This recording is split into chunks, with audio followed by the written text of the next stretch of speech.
Man, that light is bright right in my face. But you know, Jay's remarks were really passionate and inspiring. And I'm not going to, you know, replicate and repeat everything he said. But what I would like to share briefly with you in my time here is I'd like to talk to you about my father. And my father is the man who made it clear to me why it's important to vote. I grew up in Flint, Michigan in the 70s, and, you know, I had a pretty, for me, in my opinion, I had a pretty cool childhood and got to do a lot of things.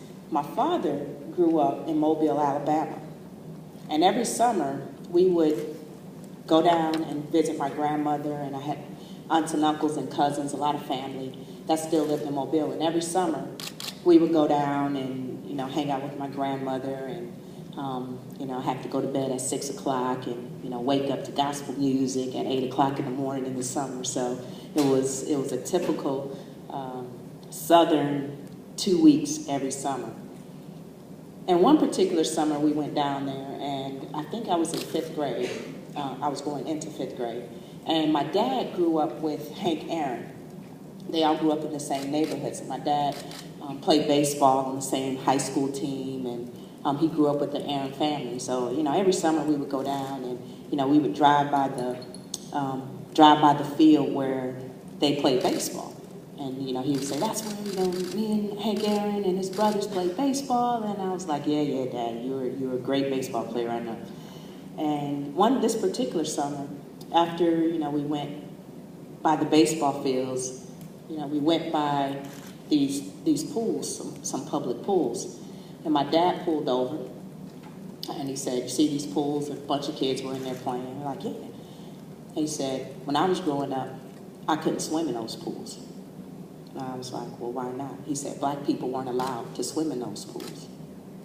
I said, well, where'd you swim? We had to go in the woods and find a creek or a pond or something to swim in, but we weren't allowed to swim in those pools. I was like, man. You know, because that wasn't my experience growing up. And then we drove some more, and we drove downtown, and we stopped by the Woolworth, and there were water fountains on the outside. And he said, Coquese, when I was growing up, I couldn't drink at that water fountain because it had a sign over that said whites only. And I could only drink at the water fountain down on the other end that said color. I was like, man, that's pretty messed up. And then he took us to another, a little farther downtown to another restaurant. And he said, you see this restaurant? There's like a lot of people going in and out. He said, I couldn't eat in this restaurant because I was black. And that was the first time for me that I understood what I'd been studying about in school. And he talked to us, me and my brother, he talked to us about how he, and in the 50s and 60s, he and his friends and his family and his brothers, they sat in that very same Woolworth for equality.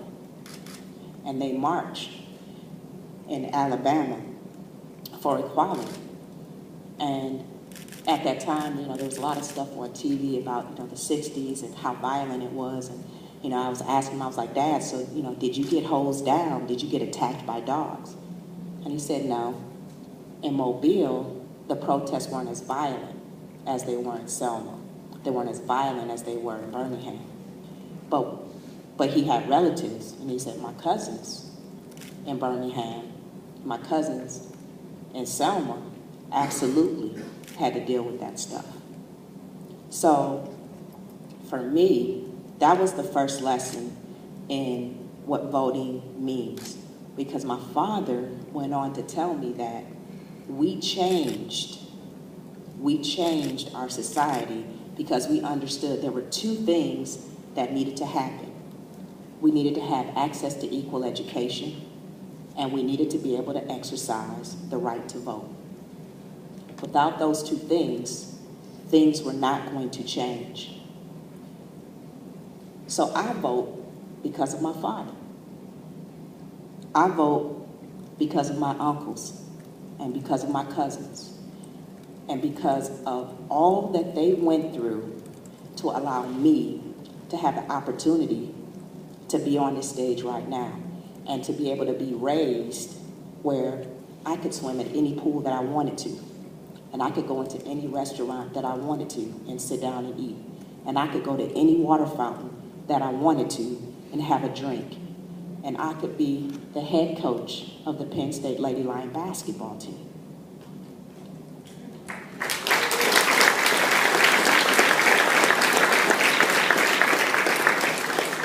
He made it crystal clear for me that voting changes things, and your vote matters. And he would always say to me, Coquese, one vote makes a difference.